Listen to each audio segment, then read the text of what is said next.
అందరూ చూసారా మనం తొడగొట్టాడు? చూసారా అందరూ? తొడగొడితే నందమూరి బాలకృష్ణ కొడితే పౌరుషానికి ప్రతీకగా ఉంటుంది. తొడగొడితే మెగాస్టార్ చిరంజీవి కొట్టాలి. అంతేగాని బ్రహ్మానందం లాంటి ప్రతాప్ నారాయణ గారు తొడగొడితే ఎట్లాగండి? ఇలాగే నవ్వుకున్నారు నూజివీ నియోజకవర్గం అంతా ప్రజలు. బ్రహ్మానందం లాంటి ప్రతాప్ నారాయణ గారు తొడగొట్టాడని చెప్పి. మొన్న నాకు ఒక అతను ఫోన్ చేశాడు, అన్నా మీరు ఎమ్మెల్యే గారి మీద విమర్శలు చేస్తున్నారు, పోస్టులు పెడుతున్నారు, మా నాయన గారు అంటే ఊరుకోనని ఫోన్ చేశాడు. ఆయన మీ నాయన గారు అంటూ మీ నాన్న పేరు ఏంటని అడిగా. మీ నాన్న పేరు ఏంటంటే వెంకటేశ్వరరావు అన్నాడు. మరి నీకు నాయన గారు ఎవరు అంటే మా ఎమ్మెల్యే ప్రతాప్ నారాయణ గారు అన్నాడు.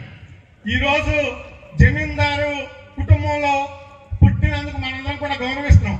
కానీ మనం బానిసత్వం ఎవరికి చేస్తున్నామో మనందరం కూడా తెలుసుకోవాల్సిన అవసరం